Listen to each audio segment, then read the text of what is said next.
To access free topic sheets, worksheets, or to book an online class, visit ilearneasy.co.uk.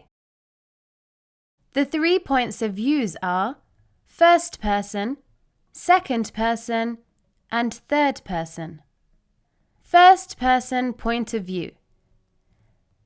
When using the first person point of view, the narrator talks about themselves so the reader understands their thoughts, experiences, and opinions.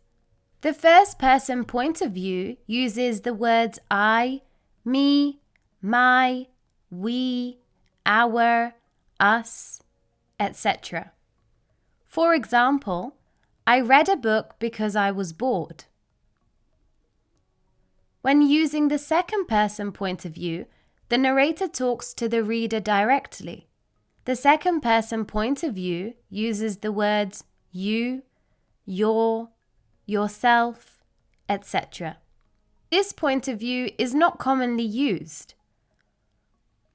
For example, you must study hard if you want to pass your exams. When using the third person point of view, the narrator talks about other people. So the narrator tells the story but is not part of the story. The narrator may or may not know the character's thoughts and feelings.